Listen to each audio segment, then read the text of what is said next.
Friends, welcome back to our channel. ನಾನು ಸುಮಾ. ಎಲ್ಲರೂ ಹೇಗಿದ್ದೀರಾ, ಚೆನ್ನಾಗಿದ್ದೀರಾ ಅಂತ ಅಂದ್ಕೊಳ್ತಾ ಇವತ್ತಿನ ವೀಡಿಯೋನ ಸ್ಟಾರ್ಟ್ ಮಾಡ್ತಾ ಇದ್ದೀನಿ.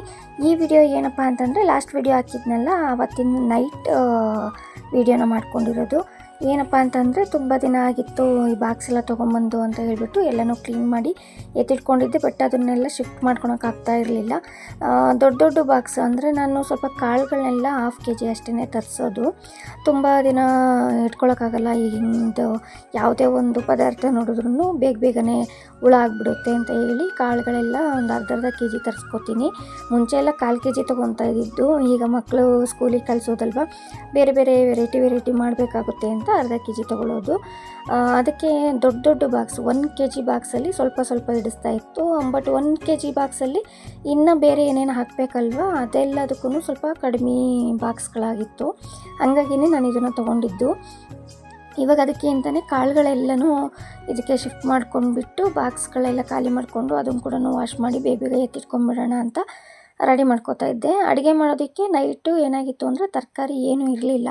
ನನ್ನ ಹಸ್ಬೆಂಡಿಗೆ ತರಕಾರಿ ತೊಗೊಬನ್ನಿ ಅಡುಗೆ ಮಾಡಬೇಕು ಅಂತ ಹೇಳಿದ್ದೆ. ಅದಕ್ಕೆ ಅವ್ರು ಬರೋದು ಕೂಡ ಲೇಟ್ ಆಯಿತು. ಯಾಕಂದರೆ ನಾನು ಲಾಸ್ಟ್ ವಿಡಿಯೋದಲ್ಲಿ ಹೇಳಿದ್ದೆ, ಎಲ್ಲೋ ಹೊರಗಡೆ ಹೋಗಿದ್ವಿ, ಬಂದಮೇಲೆ ಅವ್ರು ಡ್ಯೂಟಿಗೆ ಹೋಗೋದಿತ್ತು ಅಂತ. ಸ್ವಲ್ಪ ಲೇಟಾಗಿ ಹೋಗಿದ್ದರಿಂದ ಅವ್ರು ಬರೋದು ಕೂಡ ಲೇಟ್ ಆಯಿತು. ಹಾಗಾಗಿ ಅಷ್ಟೊತ್ತವರೆಗೂ ಏನು ಮಾಡೋದು ಸುಮ್ಮನೆ ಅಂತ ಹೇಳ್ಬಿಟ್ಟು ಈ ಕೆಲಸನ ಸ್ಟಾರ್ಟ್ ಮಾಡಿಕೊಂಡೆ. ಫುಲ್ಲಾಗಿ ಅಡುಗೆ ಮನೆ ಎಲ್ಲನೂ ಕ್ಲೀನ್ ಆಯಿತು ಅಂತಲೇ ಹೇಳ್ಬೋದು ಇದು ಸ್ಟಾರ್ಟ್ ಮಾಡ್ಕೊಂಡಿದ್ದಕ್ಕೆ. ಲಾಸ್ಟಲ್ಲಿ ಏನಾಯಿತು ಅಂತಂದರೆ, ಫಸ್ಟ್ ಇದೆಲ್ಲ ಕ್ಲೀನ್ ಮಾಡಿಕೊಂಡು ತೊಳ್ಕೊಂಡು ಮತ್ತು ಹಸಿ ಇರೋದಕ್ಕೆ ಹಾಕೋಕ್ಕಾಗಲ್ಲ, ಅದನ್ನು ಒರೆಸ್ಕೊಂಡು ಇದನ್ನೆಲ್ಲ ಮಾಡ್ಕೊಳ್ತಾ ಸ್ವಲ್ಪ ಲೇಟೇ ಆಗೋಯಿತು. ಆಮೇಲೆ ಸ್ವಲ್ಪ ಅವತ್ತೇ ಹೊರಗಡೆ ಅರ್ಜೆಂಟಾಗಿ ಹೋಗಿ ಏನೋ ತೊಗೊಂಬರೋದು ಇತ್ತು. ಆಮೇಲೆ ತರಕಾರಿನೂ ತೊಗೊಂಬಂದಿರಲಿಲ್ಲ, ಹೊರಗಡೆ ಹೋಗೋದಿತ್ತು ಅಂತ ಹೇಳ್ಬಿಟ್ಟು ಅವ್ರು ತರಕಾರಿನೂ ತಂದಿರಲಿಲ್ಲ, ಹಾಗೆ ಬಂದಿದ್ದರು. ಇದನ್ನು ಕ್ಲೀನ್ ಇನ್ನೇನು ಕಸ ಗುಡಿಸ್ಬೇಕಿತ್ತು ಎಲ್ಲ ಎತ್ತಿಟ್ಟು ಆವಾಗ ಬಂದರು. ಅದಕ್ಕೆ ಒಂದು ನಿಮಿಷ ವೆಯ್ಟ್ ಮಾಡಿ ಇದನ್ನು ಸ್ವಲ್ಪ ಎಲ್ಲ ಎತ್ತಿಟ್ಟು ಬಂದುಬಿಡ್ತೀನಿ. ಆಮೇಲೆ ಕೆಳಗಡೆ ಎಲ್ಲ ಸುಮಾರು ಕಾಳುಗಳೆಲ್ಲ ಬಾಕ್ಸಲ್ಲಿ ಹಾಕಿರೋದು ಕವರ್ಗಳು, ಆಮೇಲೆ ಅದು ಶೆಲ್ಫ್ ಎಲ್ಲ ಕ್ಲೀನ್ ಮಾಡ್ಕೊಂಡೆ ಅಲ್ವಾ, ಅದ್ರ ಮೇಲಿಂದೆಲ್ಲ ಕವರಿಂದೆಲ್ಲ ತೆಗೆದ್ಬಿಟ್ಟು ಮತ್ತು ಕೆಳಗಡೆ ಹಾಕೋದಕ್ಕೆ ಏನೂ ಇರಲಿಲ್ಲ. ಹಂಗಾಗಿ ಅದನ್ನೆಲ್ಲ ಕೊಡಬಿಟ್ಟು ಒರೆಸ್ಬಿಟ್ಟು ಎಲ್ಲನೂ ಅದ್ರದ್ದೆಲ್ಲ ಗಲೀಜು ಕೆಳಗಡೆನೇ ಹಾಕಿಬಿಟ್ಟಿದ್ದೆ. ಇಲ್ಲಿ ಕೆಳಗಡೆ ನಾನು ತೋರಿಸೇ ಇಲ್ಲ, ಎಲ್ಲ ಫುಲ್ಲಾಗಿ ಅಳ್ಕೊಂಬಿಟ್ಟಿತ್ತು. ಆಮೇಲೆ ಸ್ವಲ್ಪ ಬಾಕ್ಸ್ಗಳೆಲ್ಲ ಬೇಡದೇ ಇರೋದೆಲ್ಲ ಎತ್ತಿಡಬೇಕಿತ್ತಲ್ವ, ಅದನ್ನೆಲ್ಲ ನಾನು ವಾಶ್ ಮಾಡ್ಕೊಳಕ್ಕೆ ಹೋಗಲಿಲ್ಲ. ಯಾಕಂದರೆ ಆಮೇಲೆ ವಾಶ್ ಮಾಡ್ಕೋಬೋದು ಅದನ್ನೆಲ್ಲ, ಇಲ್ಲಾಂದರೆ ಲೇಟ್ ಆಗಿಬಿಡುತ್ತೆ ಅಂತ ಹೇಳಿ.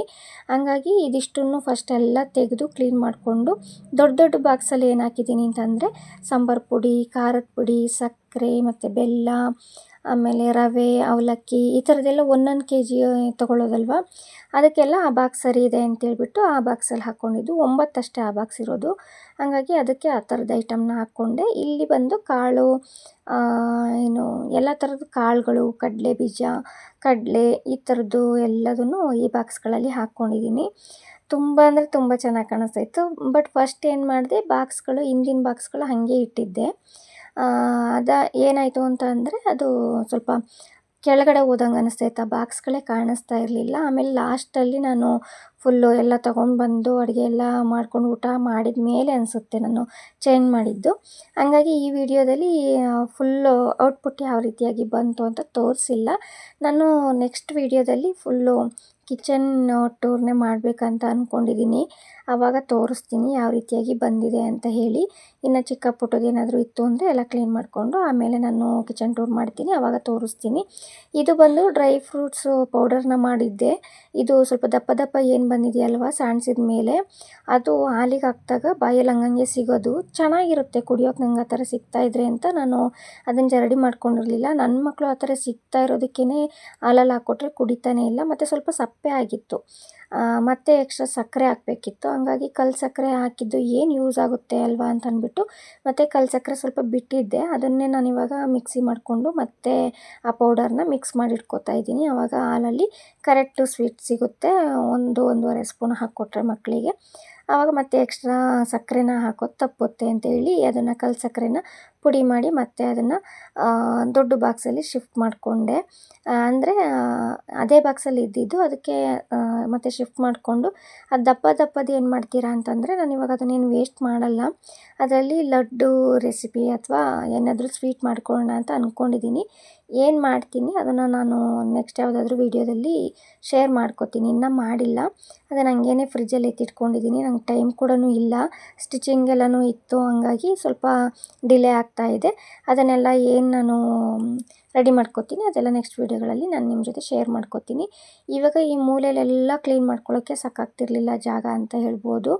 ಆಮೇಲೆ ಗ್ರೀನ್ ಮ್ಯಾಟೆಲ್ಲ ತೆಗಿಯೋಣ, ಸ್ವಲ್ಪ ವಾಶ್ ಮಾಡ್ಕೊಳ್ಳೋಣ ಅಂತ ಅಂದ್ಕೊಂಡಿದ್ದೀನಿ. ವಾಶ್ ಮಾಡಿಲ್ಲ. ಅದನ್ನು ವಾಶ್ ಮಾಡಬೇಕು ಅಂತಂದರೆ ಇವಾಗ ಮಳೆಗಾಲ ಆಗಿರೋದ್ರಿಂದ ಸ್ವಲ್ಪ ಟೈಮ್ ಬೇಕು ಒಣಗೋಕ್ಕೆ. ಹಾಗಾಗಿ ಸ್ವಲ್ಪ ತೆಗೆದ್ಬಿಟ್ಟು ವಾಶ್ ಮಾಡಿ ಆಮೇಲೆ ಸ್ವಲ್ಪ ದಿನ ನೋಡೋಣ, ಬರೀ ಶೆಲ್ಫು ಹೆಂಗೆ ಅನಿಸುತ್ತೆ ಕ್ಲೀನ್ ಮಾಡ್ಕೊಳ್ಳೋಕ್ಕೆಲ್ಲ. ಅದನ್ನು ಸರಿ ಹೋಯ್ತು ಅಂತಂದರೆ ಗ್ರೀನ್ ಮ್ಯಾಟನ್ನು ಬೇರೆ ಏನಕ್ಕಾದರೂ ಯೂಸ್ ಮಾಡ್ಕೊಳ್ಳೋಣ ಅಂತ ಅಂದ್ಕೊಂಡಿದ್ದೀನಿ. ಆ ಗ್ಲಾಸ್ ಎಲ್ಲನೂ ವಾಶ್ ಮಾಡಿರಲಿಲ್ಲ, ಅದೆಲ್ಲನೂ ಕ್ಲೀನಾಗಿ ವಾಶ್ ಮಾಡಿ ಉಪ್ಪೆಲ್ಲ ಹಾಕಿಟ್ಟಿರೋದು ಜಾರೆಲ್ಲ ಇದೆಯಲ್ಲ ಅದೆಲ್ಲನೂ ನೀಟಾಗಿ ಕ್ಲೀನ್ ಮಾಡಿಕೊಂಡು ಇವಾಗ ಜೋಡಿಸ್ಕೊತಾ ಇದ್ದೀನಿ. ಮಸಾಲೆ ಬಾಕ್ಸ್ ಕೂಡ ಅಷ್ಟೇ ಮೂಲೆಯಲ್ಲಿ ಸೇರಿಕೊಂಡು ಜಿಡ್ಡು ಥರ ಆಗಿಬಿಟ್ಟಿತ್ತು. ಅದನ್ನು ಕೂಡ ನೀಟಾಗಿ ಎಲ್ಲನೂ ಬಾಕ್ಸ್ ಎಲ್ಲ ತೊಳೆದು ಕ್ಲೀನಾಗಿ ಅದನ್ನು ಮತ್ತೆ ಎಲ್ಲ ಮಸಾಲೆನೂ ಹಾಕಿಬಿಟ್ಟು ರೆಡಿ ಮಾಡಿ ಇಟ್ಕೊಂಡು ಇವಾಗ ಮಧ್ಯದ್ದು ಏನು ರೊಟೇಟ್ ಆಗುತ್ತಲ್ವ ಅದನ್ನು ನಾನು ಕ್ಲೀನಾಗಿ ವಾಶ್ ಮಾಡ್ಕೋತಾ ಇದ್ದೀನಿ. ಫುಲ್ ಜಿಡ್ಡಾಗಿಬಿಟ್ಟಿತ್ತು, ಹೋಗ್ತಾನೆ ಇರಲಿಲ್ಲ. 2 ಸಲ 3 ಸಲ ಸೋಪ್ ಹಾಕಿ ನೀಟಾಗಿ ವಾಶ್ ಮಾಡಿ ಬಟ್ಟೆಲೆಲ್ಲ ಫುಲ್ ಹಿಂಗೆ ಒರೆಸ್ಕೊಂಡು ಆನಂತರ ಅದನ್ನೆಲ್ಲ ಜೋಡಿಸ್ಬಿಟ್ಟು ಆಮೇಲೆ ನಾನು ಹೊರಗಡೆ ತರಕಾರಿ ತೊಗೊಂಬರೋಣ ಅಂತ ಹೋದೆ. ಆಮೇಲೆ ಬರೋ ಅಷ್ಟೊತ್ತಿಗೆ ಅತ್ತೆ ಎಲ್ಲ ಕೆಳಗಡೆಗೆಲ್ಲ ಗೂಡಿಸಿ ಪಾಪ ಎಲ್ಲ ಕ್ಲೀನ್ ಮಾಡಿದ್ರು. ಆ ಕಡೆ ಶೆಲ್ಫ್ ಏನಿದೆ ಅದೆಲ್ಲನೂ ಅಷ್ಟಾಗಿ ಕ್ಲೀನ್ ಮಾಡ್ಕೊಳ್ಳೋಕೆ ಟೈಮ್ ಆಗಲಿಲ್ಲ ನನಗೆ. ಹಂಗಾಗ್ಬಿಟ್ಟು ಮತ್ತೆ ಅದನ್ನೇನು ವೀಡಿಯೋ ಮಾಡ್ಕೊಳ್ಳಿಲ್ಲ. ಇಲ್ಲ, ಬಾಕ್ಸನ್ನು ನಾನು ಮುಂಚೆನೇ ರೆಡಿ ಮಾಡ್ಕೊಂಡಿದ್ದೀನಿ. ಸೈಡಲ್ಲಿ ನೋಡ್ತಾ ಇದ್ದೀರಾ, ಕೆಳಗಡೆ ನಾನು ಏನಿಟ್ಟಿದ್ದೀನಿ ಅಂತ ನಾನು ನೆಕ್ಸ್ಟ್ ವೀಡಿಯೋದಲ್ಲಿ ತೋರಿಸ್ತೀನಿ. ಸ್ವಲ್ಪ ಮೇಲ್ಗಡೆ ಬರೋ ಥರ ಮಾಡಿಕೊಂಡೆ. ಅದಾದಮೇಲೆ ನನಗೆ ವೀಡಿಯೋನ ಕಂಟಿನ್ಯೂ ಮಾಡೋಕ್ಕಾಗಲಿಲ್ಲ. ಬೆಳಿಗ್ಗೆ ನಾನು ಮತ್ತೆ ವೀಡಿಯೋನ ಕಂಟಿನ್ಯೂ ಮಾಡ್ತಾಯಿದ್ದೀನಿ. ಇದು ನೆಕ್ಸ್ಟ್ ಡೇ ವ್ಲಾಗು. ಬೆಳಿಗ್ಗೆನೂ ಅಷ್ಟೇ ತುಂಬ ಲೇಟ್ ಅಡುಗೆ ಮಾಡ್ಕೊಂಡು ಊಟ ಮಾಡಿ ಮಲಗೋಷ್ಟೊತ್ತಿಗೆ ಲೇಟ್ ಆಗಿಬಿಟ್ಟಿತ್ತು. ಲೇಟಾಗಿ ಎದ್ದಿದ್ದೆ. ಹಂಗಾಗಿ ನಾನು ಇವಾಗ ಸಿಂಪಲ್ಲಾಗಿ ಫ್ರೈಡ್ ರೈಸ್ ಮಾಡ್ಕೊಂಬಿಡೋಣ ಅಂತೇಳಿ ರೆಡಿ ಮಾಡ್ಕೊಂಡಿದ್ದೆ. ಏನಿಲ್ಲ, ಸ್ವಲ್ಪ ಆಯಿಲ್ಲು ಅದಕ್ಕೆ ಈರುಳ್ಳಿ ಹಾಕಿ ಚೆನ್ನಾಗಿ ಫ್ರೈ ಮಾಡಿಕೊಂಡು ಅದಾದಮೇಲೆ ನಾನು ಬೀನ್ಸು ಮತ್ತು ಕ್ಯಾರೆಟನ್ನು ತುರ್ಕೊಂಡಿದ್ದೀನಿ. ಬೀನ್ಸನ್ನು ಸಣ್ಣದಾಗಿ ಹೆಚ್ಕೊಂಡಿದ್ದೀನಿ. ಅದನ್ನು ಹಾಕಿ ಚೆನ್ನಾಗಿ ಫ್ರೈ ಮಾಡ್ಕೋಬೇಕು. ಅದು ಕ್ರಂಚಿ ಇರಬಾರ್ದು, ಚೆನ್ನಾಗಿ ಫ್ರೈ ಆಗಬೇಕು. ಅದಾದಮೇಲೆ ಇದಕ್ಕೆ ಬೇಕಂದರೆ ನೀವು ಏನು ಕ್ಯಾಪ್ಸಿಕಮ್ ಕೂಡ ಇದ್ದರೆ ಯೂಸ್ ಮಾಡ್ಕೋಬೋದು. ಕ್ಯಾಪ್ಸಿಕಮ್ ಇರಲಿಲ್ಲ, ಹಾಗಾಗಿ ನಾನು ಇದೆರಡನ್ನೇ ಯೂಸ್ ಮಾಡ್ಕೊಂಡಿದ್ದೀನಿ. ಮತ್ತು ಕ್ಯಾಬೇಜ್ ಕೂಡ ಯೂಸ್ ಮಾಡಿಕೊಂಡ್ರೆ ತುಂಬ ಚೆನ್ನಾಗಿರುತ್ತೆ. ಇದಿಷ್ಟನ್ನೇ ಎರಡನ್ನೇ ಹಾಕಿಬಿಟ್ಟು ಚೆನ್ನಾಗಿ ಫ್ರೈ ಮಾಡಿಕೊಂಡು ಅದಾದಮೇಲೆ ಮಸಾಲೆ ಪುಡಿಗಳು ಅಂತ ನಾನು ಇವತ್ತು ಯೂಸ್ ಮಾಡ್ತಾ ಇರೋದು ಗರಂ ಮಸಾಲ ಮತ್ತು ಸ್ವಲ್ಪ ಚಿಕನ್ ಮಸಾಲನ ಯೂಸ್ ಮಾಡ್ಕೊಂಡಿದ್ದೀನಿ. ಮತ್ತು ಎಗ್ ರೈಸ್ದು ಮಸಾಲೆ ಪೌಡರ್ ಬರುತ್ತಲ್ವ ಅದನ್ನು ಕೂಡ ಇದ್ದರೆ ಯೂಸ್ ಮಾಡ್ಕೋಬೋದು. ಉಪ್ಪನ್ನು ಫಸ್ಟೇ ಹಾಕ್ಕೊಂಡ್ರೆ ಆ ತರಕಾರಿಗೂ ಉಪ್ಪು ಹಿಡ್ದಿರುತ್ತಲ್ವ, ಆವಾಗ ಅನ್ನದ ಜೊತೆ ಅದು ಸಿಗ್ತಾ ಇರುವಾಗ ಚೆನ್ನಾಗಿರುತ್ತೆ ಅಂತ. ಇವಾಗ ನೋಡ್ತಾ ಇದ್ದೀರಾ ನಾನು ಏನೇನು ಹಾಕ್ತಾಯಿದ್ದೀನಿ ಅಂತ. ಎಗ್ ರೈಸ್ ಮಸಾಲ, ಸ್ವಲ್ಪ ಖಾರದ ಪುಡಿ, ಅದರಲ್ಲಿ ಖಾರ ಕಡಿಮೆ ಇರುತ್ತೆ ಅಂತ ಸ್ವಲ್ಪ ಖಾರದ ಪುಡಿನೂ ಯೂಸ್ ಮಾಡಿದ್ದೀನಿ. ಜೊತೆಗೆ ಗರಂ ಮಸಾಲ ಇಷ್ಟನ್ನು ಹಾಕಿ ಫ್ರೈ ಮಾಡಿಕೊಂಡು ಇದಕ್ಕೆ ಅನ್ನ ಮಿಕ್ಸ್ ಮಾಡಿಕೊಂಡ್ರೆ ರೆಡಿ ಆಗುತ್ತೆ. ಆಮೇಲೆ ಮಕ್ಕಳನ್ನೆಲ್ಲ ಸ್ಕೂಲಿಗೆ ಕಳಿಸಿ ಟೈಮ್ ಆಗಿಬಿಟ್ಟಿತ್ತು, ಹಾಗಾಗಿ ಯಾವುದೂ ವೀಡಿಯೋ ಮಾಡ್ಕೊಳ್ಳಿಲ್ಲ. ಅವ್ರನ್ನ ಕಳಿಸ್ಬಿಟ್ಟು ನನಗೆ ಅತ್ತೆಗೆ ಮಧ್ಯಾಹ್ನಕ್ಕೆ ಸಾಂಬಾರು ಇರಲಿಲ್ಲ, ಮಾಡ್ಕೋಬೇಕಿತ್ತು. ಬಟ್ ಮಕ್ಕಳನ್ನ ಕಳಿಸಿದ ಮೇಲೆ ನಂಗೆ ಸ್ವಲ್ಪ ಸ್ಟಿಚಿಂಗ್ ಕೂಡ ಇತ್ತು. ಹಾಗಾಗಿ ಫಸ್ಟು ಸ್ಟಿಚಿಂಗ್ ಎಲ್ಲನೂ ಮುಗಿಸ್ಕೊಂಡು ಅದಾದಮೇಲೆ ನಾನು ಮಧ್ಯಾಹ್ನಕ್ಕೆ ಅಂತ ಸಾಂಬಾರು ಮಾಡೋದಕ್ಕೆ ಬಂದೆ. ಸ್ವಲ್ಪ ಲೇಟ್ ಆಗಿಬಿಟ್ಟಿತ್ತು ಮಧ್ಯಾಹ್ನ ಊಟಕ್ಕೆ. ಏನೂ ಇಲ್ಲ ಅಂತೇಳ್ಬಿಟ್ಟು ಪಾಪ ಕಾಯ್ತಾಯಿದ್ರು. ಅದಕ್ಕೆ ಬೇಗನೆ ಬಂದು ಅಡುಗೆ ಮಾಡೋಣ ಅಂತ ಬಂದೆ.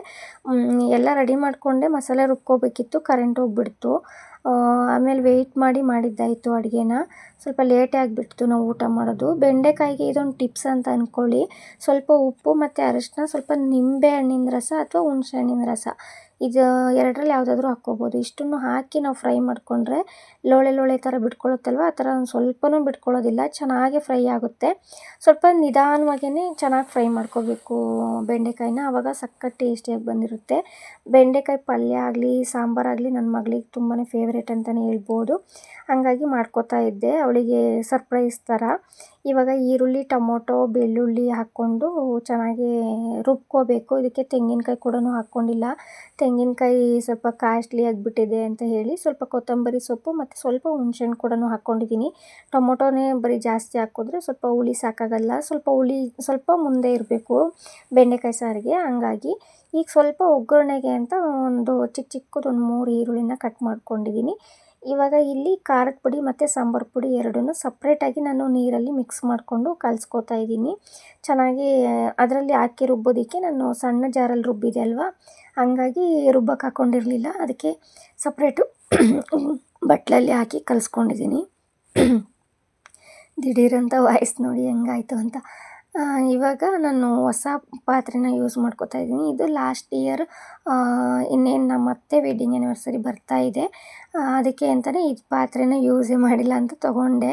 ಇನ್ಮೇಲಾದರೂ ಯೂಸ್ ಮಾಡೋಣ ಅಂತ. ಯಾಕಂದರೆ ಸಿಲ್ವರ್ ಪಾತ್ರೆನ ಯೂಸ್ ಮಾಡಬಾರ್ದು ಅಂತಾರೆ. ಹಂಗಾಗಿ ಇದೇ ಪಾತ್ರೆನ ಇನ್ಮೇಲೆ ಯೂಸ್ ಮಾಡ್ಕೊಳ್ಳೋಣ ಅಡುಗೆಗೆ ಅಂತ ತೊಗೊಂಡೆ.